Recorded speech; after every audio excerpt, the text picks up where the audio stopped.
Halo, Shalom, apa kabar kita hari ini? Saya percaya dimanapun kita berada, penyertaan dan perlindungan Tuhan tidak pernah berhenti dan meninggalkan hidup kita. Hari ini saya bersyukur karena saya diberi kesempatan lagi untuk bisa membagikan kebenaran firman Tuhan. Dan saya berdoa kiranya kebenaran firman hari ini akan sangat menguatkan hidup kita, bahkan hidup kita mengalami pemulihan lewat setiap kebenaran firman Tuhan di hari ini. Nah saudara, saya ingat dulu waktu saya masih kecil, saya suka bermain yang namanya roller skate atau sepatu roda, kalau kita sebut dulu tuh sepatu roda.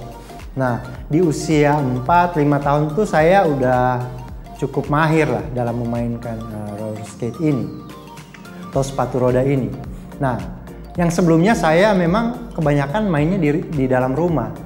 Tapi ada satu momen saya mencoba memberanikan diri untuk saya keluar ke jalan umum gitu.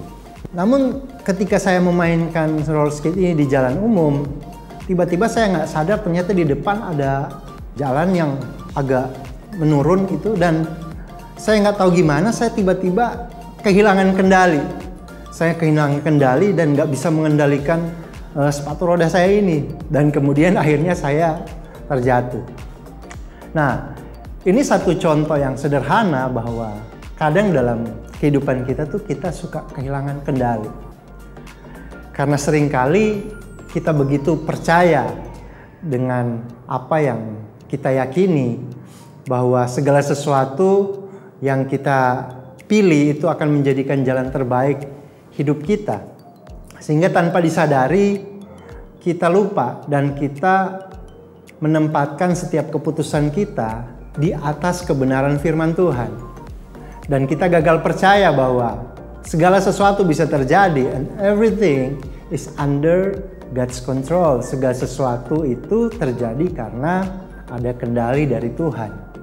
Nah, di Yesaya 55 ayat 8 firman Tuhan bilang, sebab rancanganku bukanlah rancanganmu, dan jalanmu bukanlah jalanku. Demikian firman Tuhan. Jadi terkadang apa yang kita pikirkan itu belum tentu sesuai dengan apa yang Tuhan inginkan dalam kehidupan kita. Nah, ketika kita bicara tentang esensi dari sebuah kehidupan, maka itu tidak semata-mata hanya bicara tentang kebutuhan hidup atau apa yang kita ingin capai dalam hidup kita ini. Namun esensi dari kehidupan, yang penting dari kehidupan ini adalah bagaimana kita percaya. Kita mencapai sebuah keutuhan hidup. Kita mencapai kesempurnaan, the wholeness, hidup, kepenuhan hidup. Hidup yang dipuaskan di dalam kebenaran firman Tuhan. Dan prinsip-prinsip firman Tuhan yang benar. Nah, mengapa banyak orang percaya yang rela dengan mudah mengorbankan imannya, mengorbankan prinsip hidupnya, hanya karena untuk mencapai sesuatu yang dia inginkan? Mengapa juga ada banyak anak Tuhan yang begitu bergairah dalam kegiatan rohani, tapi kehidupannya begitu rapuh dan begitu menikmati hidup dalam dosa setiap hari? Kenapa ini terjadi? Nah, satu hal kita harus menyadari bahwa saat ini dunia sedang mengalihkan hidup kita. Dunia sedang mengalihkan hidup dan rasional kita dalam pemahaman tentang kasih karunia yang keliru. Sehingga hidup kita selalu dikuasai dengan berbagai kenikmatan dunia. Kita diberi kebebasan, kita diberi peluang. Bahkan saat ini dunia semakin canggih, teknologi semakin berkembang, sosial media, kita bebas melakukan apa saja.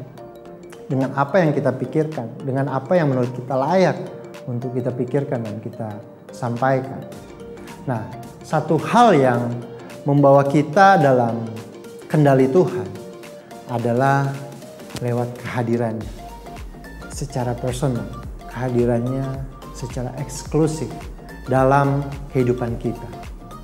Nah, kita akan melihat sebuah kebenaran dari seorang Rasul Paulus, dan saya percaya lewat kebenaran ini Tuhan akan bicara secara pribadi dalam setiap kehidupan kita mulai dari hari ini. Nah, kita buka dalam kitab 2 Timotius 4 ayat 16 sampai 17. Firman Tuhan, "Pada waktu pembelaanku yang pertama, tidak seorang pun yang membantu aku. Semua meninggalkan aku. Kiranya hal itu jangan ditangguhkan atas mereka. Tetapi Tuhan telah mendampingi aku dan menguatkan aku, supaya dengan perantaraan Injil diberitakan dengan sepenuhnya. Dan semua orang yang bukan Yahudi mendengarkannya. Dengan demikian, aku lepas dari mulut singa." Nah, saudara, ayat ini menggambarkan bagaimana kekecewaan Paulus kepada para pengikutnya maupun sahabatnya. Bahkan pada waktu Paulus diadili, tidak ada yang mau bersaksi tentang dia. Nggak ada yang mau bantu dia. Sekedar memberi semangat, support, tidak ada. Semua meninggalkan dia. Bahkan karena penganiayaan yang hebat yang terjadi waktu itu di Roma, tidak ada seorang pun yang berani mengaku kenal Rasul Paulus, bahkan mengaku bahwa dia adalah orang yang Kristen, pengikut Kristus. Karena mereka takut dengan segala konsekuensi dari yang akan mereka terima dalam setiap pengakuan mereka. Nah, kita lihat di ayat 16, di situ Paulus menunjukkan perasaannya, bagaimana kekecewaannya, bagaimana kesepiannya ketika dia ditinggalkan oleh orang-orang yang mungkin dia harapkan akan menolong dia, akan mensupport dia pada waktu dia ngalamin hal-hal yang buruk dalam kehidupan Paulus, mengalami penganiayaan dan ketidakadilan dalam kehidupan Rasul Paulus. Nah, dari kisah Paulus ini juga berlaku dalam kehidupan kita sehari-hari. Kalau ini mungkin terjadi dalam kehidupan kita, mungkin kita punya sahabat dan kita begitu mengasihi sahabat kita. Kemudian kita begitu setia sama dia, kita berjuang buat dia. Bahkan kita sering menolong dan membantu sahabat kita. Namun ketika kita mengalami masa-masa sulit dan sahabat kita ini nggak datang nolong kita, bahkan untuk ngasih support aja enggak, WA aja enggak gitu, telepon aja enggak gitu, kasih kekuatan apalagi ya. Nah, gimana perasaan kita? Sakitnya tuh gimana? Sakitnya tuh mungkin seluruh badannya. Tapi saya percaya lewat firman ini, lewat Rasul Paulus, kita akan belajar bagaimana dia hidup dalam ketaatan dia sama Tuhan.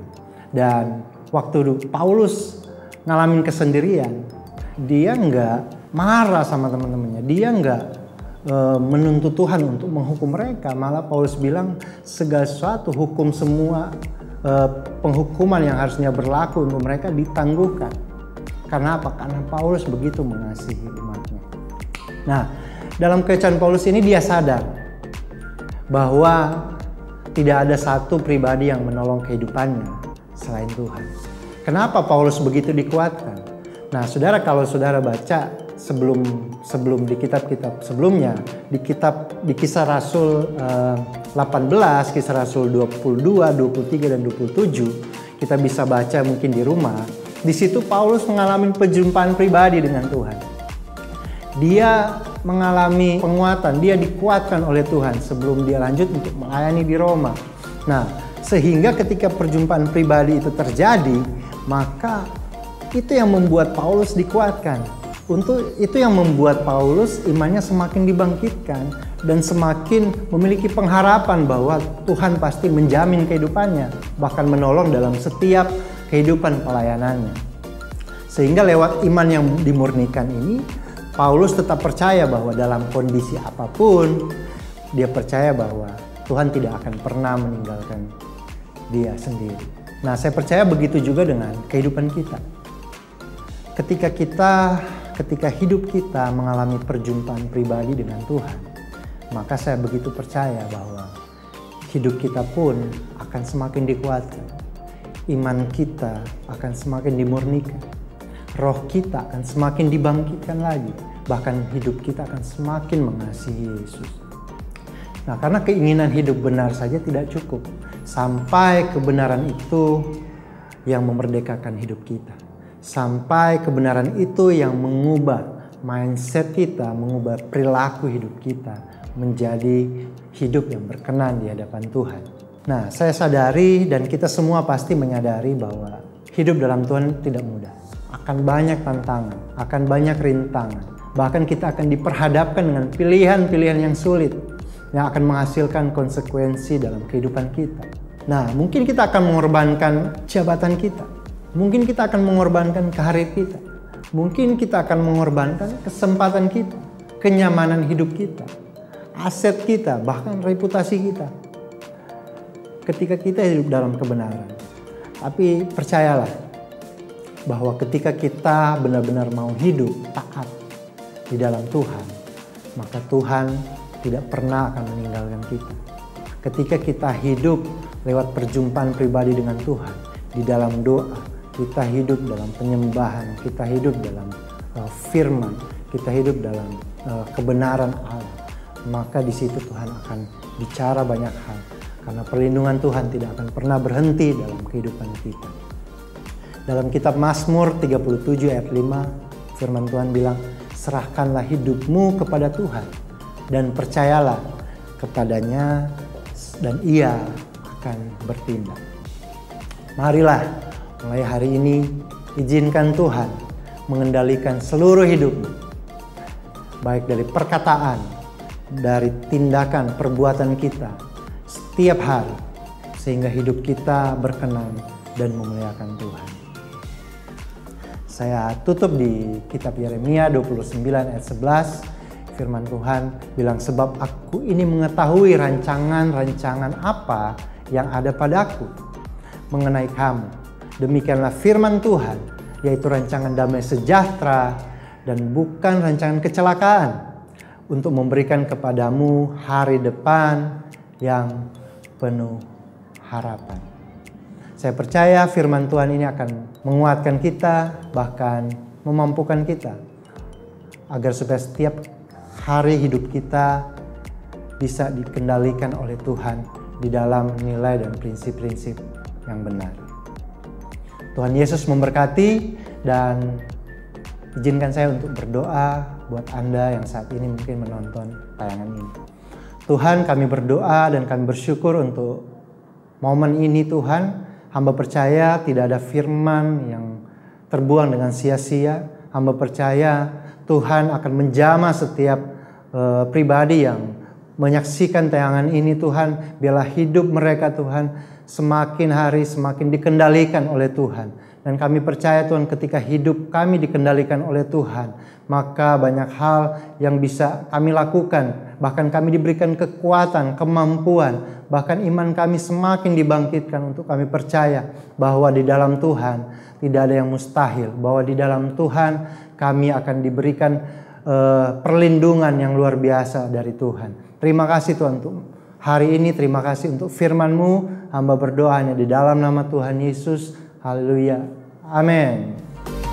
God bless you.